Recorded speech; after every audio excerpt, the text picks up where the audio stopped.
Cell phones and computers are great ways to keep up with a busy schedule, but sometimes the best way to make sure you make it to your appointments and ball games on time is by writing a simple note and pinning it to a bulletin board.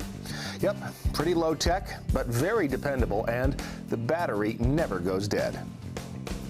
You know, a couple of things I like about this project. First, I'm building something, always happy when I'm in the workshop. And secondly, it's very adaptable. You can change up a few measurements, the color scheme, and this will fit into just about any decor you may have. I found this piece of cork literally on the sale rack at Target for $5. So you go out there and find your own bargain, and you can make this your very own. Let's get started. We're going to create our own molding that goes around the perimeter of the cork. Here's the profile. The southern yellow pine is built up along the outside with molding.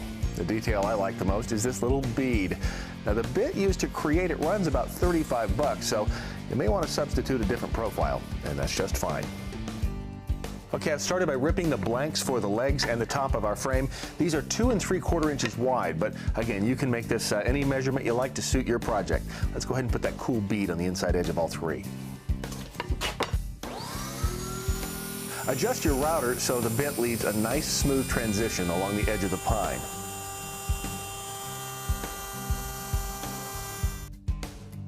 The rabbet used to countersink the cork board can be done a couple of ways, either with the use of a rabbeting bit on the router table or just a couple of quick adjustments using the table saw.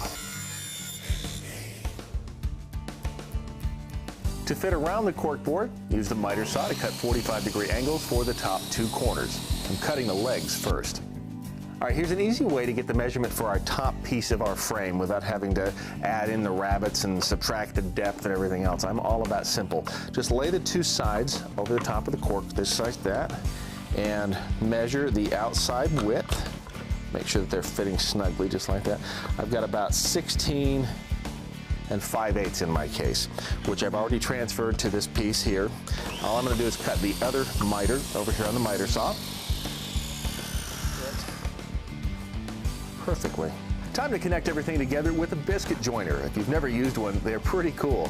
They use these little pieces of compressed wood fiber shaped like footballs to hold the joints together.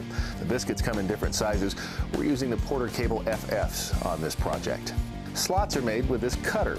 When you glue inside the slot and put the biscuit in, it swells up and locks the joint together. We want to find out exactly where we're going to put those. Line the joint up, use a pencil, and make a little tick mark right across the 2 pieces there. We can sand that off later. Do the very same thing on this side. Make sure it's lined up.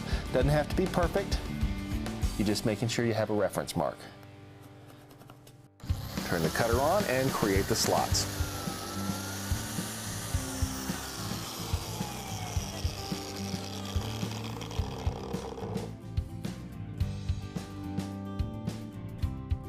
Apply a liberal amount of glue to the slots and insert the biscuit.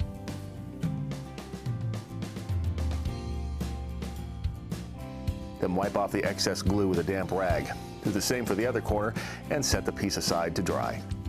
All right, while our frame is drying, let's go ahead and make the shelf. It's very simple to do. There are a couple of ways to do it though. First, if you're going to paint this project, go ahead and cut a piece of pine a couple of inches longer than the frame is wide. Then we'll use our round over bit to soften up the edges, and the paint will hide the end grain.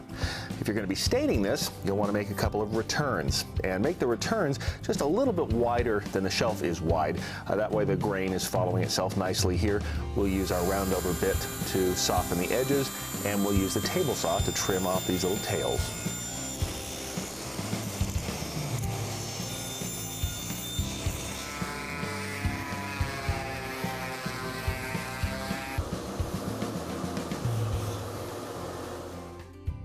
The shelf needs a slot cut along the back edge for the cork to sit in. The depth and width need to match the rabbet we cut in the back of the frame. The easiest way to make this cut is on the router table. Just center up the cork, make start and end marks on the shelf, and cut away. Corkboard fits just about perfectly into the rabbet we just cut into the shelf. Now you see, if we put our frame together with the shelf, we're just about 1 inch long on the legs. So what we're going to do is cut about 1 inch off of each one of these legs on the frame, and we'll be good to attach the whole thing together.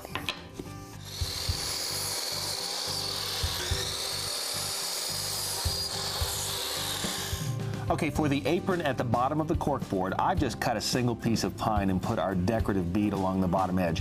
I'm going to paint this, no big deal if I see the end grain. Again, if you're going to stain this, you'll want to cut those little returns. Believe me, I've done it. It gets a little tedious. I suggest spray paint. The plans give us the option of using biscuits to join the frame's legs to the shelf and the shelf to the apron at these 4 points. I'm just going to glue and clamp the pieces together because it's just not that heavy and I don't think it needs the extra support. The final step in the construction process is to apply some molding to the edges of the frame and just under the shelf. I've already cut the pieces and I'll be using a pin nailer to attach them to the frame while the glue sets. These little pinners are great. They shoot literally, it's hard to even pick them up, tiny little pins, and basically they're just holding the molding in place while the glue dries, but the beauty of them is they make such a small hole that they're almost unnoticeable, especially if you're going to paint it. So I'm just going to finish up putting the molding on here, and then we're just about done.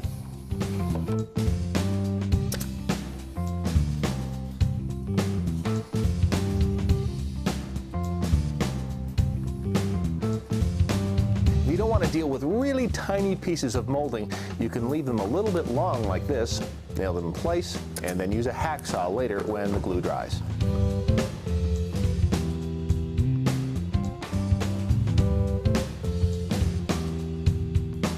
All right, that's pretty much it, aside from your choice of finishes. Now, if you want to prime and paint this or stain it, the choice is yours. Once you've done that, the easiest way to attach the cork inside the frame is either with a hot glue gun, or you could put some little brackets along the back. Either way is going to work just fine. And then some picture wire. Hang this up, you're good to go. Thanks for watching, and remember, realoutdoorliving.com for more great woodworking projects. Wood, it's real.